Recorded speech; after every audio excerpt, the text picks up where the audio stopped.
Myself, Neeru Kumari. Welcome to 11th Commerce classes of subject accountancy. It's part first of chapter 2, that is basic accounting terms. The topic that we cover today is the accounting terminology, means the terms which are related, which generally used in accountancy subject. The first term is the business transaction. In first chapter, you already studied that only business transactions are recorded in the business accounting. Okay, so business transaction include all the economic activities which change the financial position of the business. Means due to these transactions, it may happen that the capital change, liability change, or it may be assets change. Second is the event. Event refers or due to events, transaction take place. The third term that we study is the accounts. Accounts is the term that we generally use in the subject of accountancy.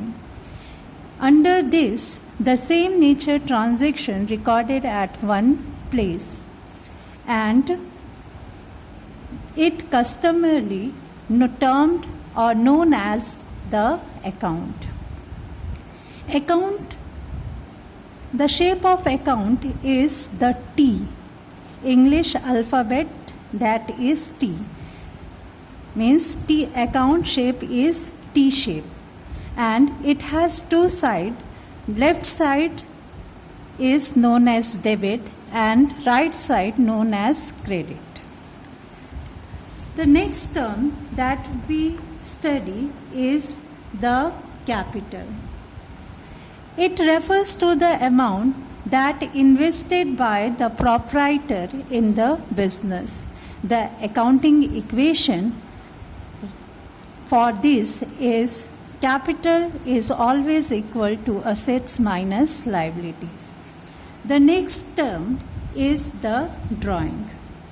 Drawing refers to the cash or the goods that withdrawn by the owner for their personal use from the firm fund. And drawing are two types, that is drawing of cash and drawing of goods. Next term is the liabilities. It refers to the amount which the firm owes to the outsider. Means it refers to the amount that firm owns from the outsider. The accounting term that used or accounting equation that we use for this is the liabilities is always equal to assets minus capital. Liability may be divided or classified into two parts, that is internal liabilities and the external liabilities. Internal liabilities include the amount which the business entity has to pay to the proprietor. Means it includes the amount that invested by the proprietor.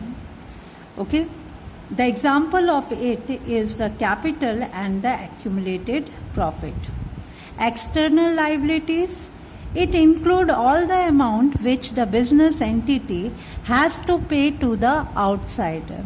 The example of it is creditor, overdraft, bills payable, etc. Liabilities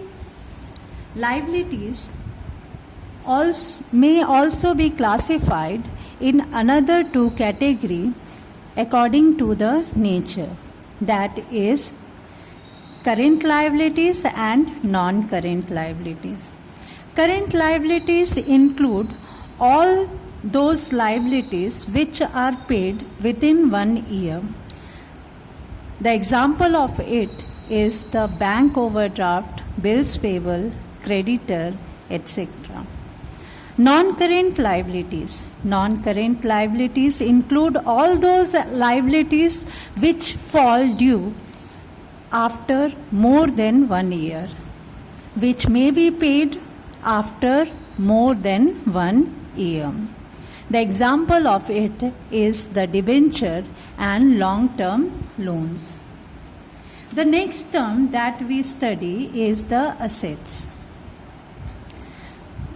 Anything which is in the possession or is the property of the business enterprise, including the amount due to it from others, is known as assets. Means all the properties that are held by or that possessed by the firm are treated as assets. It also includes the amount due that the firm received in future from others. The example of it is cash, bank balance, furniture, machinery, land, building, etc. Assets has 3 characteristics. When we talk about the characteristics of assets, it has 3 main characteristics. Asset must be valuable. Okay, and the next characteristics, it must be owned by the business. And third characteristics, it must be measurable in terms of money. Means all the assets must be measured in terms of money. Assets also classified into different categories. Now we study about the classification of assets.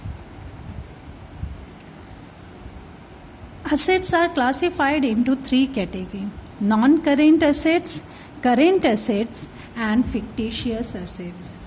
Non-current assets refers to those assets which takes more than 1 year to convert into cash.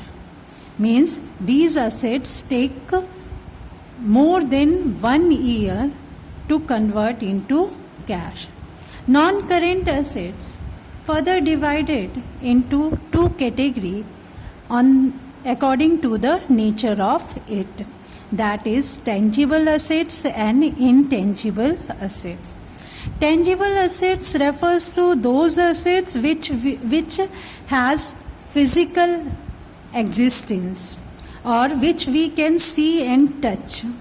The example of it is the land, building, plants and machinery, cash. All these we can see and touch. And intangible assets include those assets which do not have physical existence and which cannot be seen and touched. The example of it is the goodwill, patent, trademark, copyright, etc. The third category is the fictitious assets or the nominal assets. These assets are those assets which cannot be converted into cash, The example of it is the advertisement and debit balance of profit and loss account. The next term or the terminology that we used for discussion is the capital receipt and revenue receipt. Let's start with the revenue receipt. Revenue receipts shown on the credit side of trading and P&L account. The example of it is money obtained from the sale of goods, and next example is the commission or the fee received for the service rendered by the firm, etc. Then capital receipt.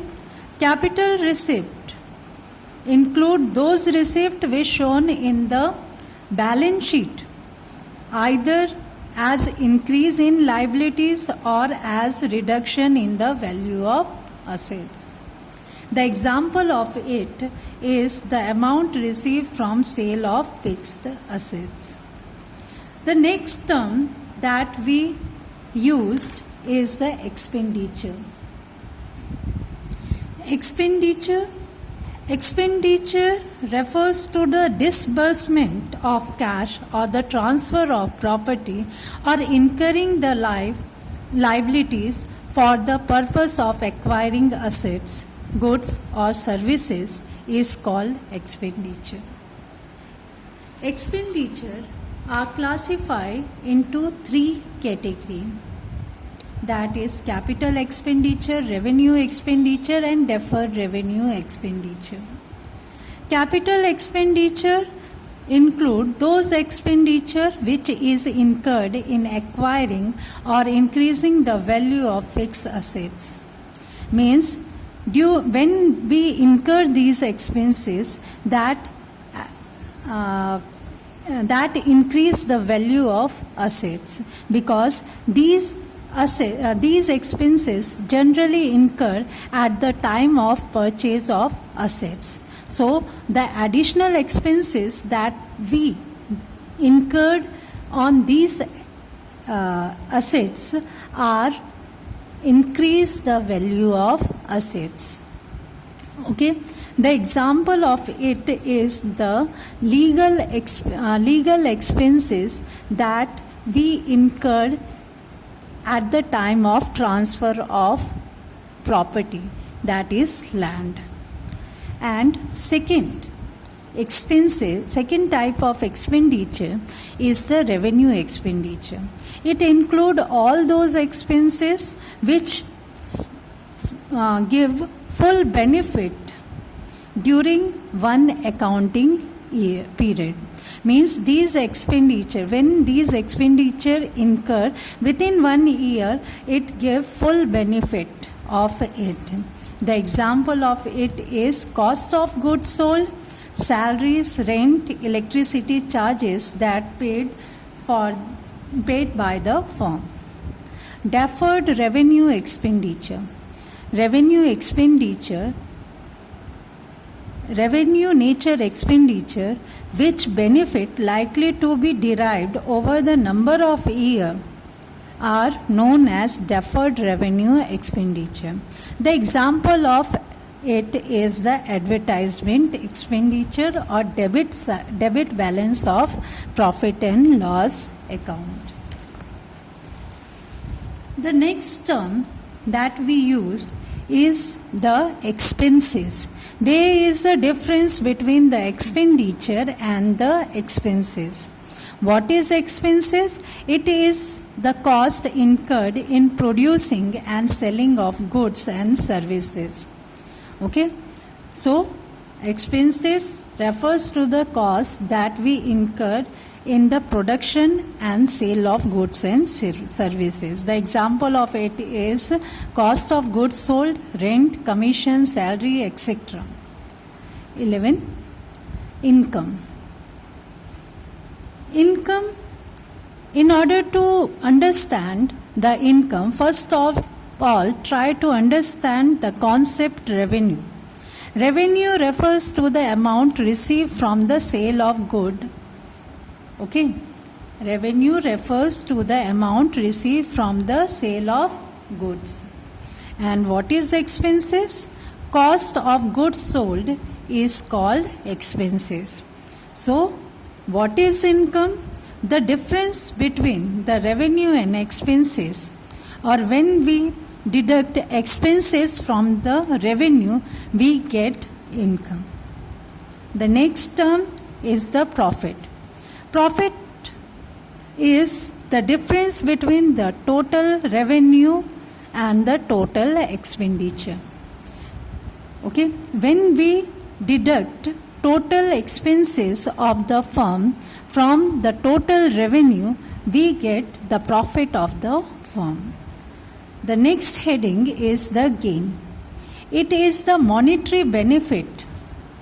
It is the monetary benefit resulting from the transaction which are incidental to the business. Means by chance we get benefit in the business, that we call gain. Remember one thing, by chance means incidentally we get benefit, that is known as the gain. The example of it is building costing 10 lakh is sold for rupees 12 lakh. It is the gain for the business, because sale of building is not the business of the firm. So these type of transaction incidentally happen. Okay, that's all for today, and have a nice day.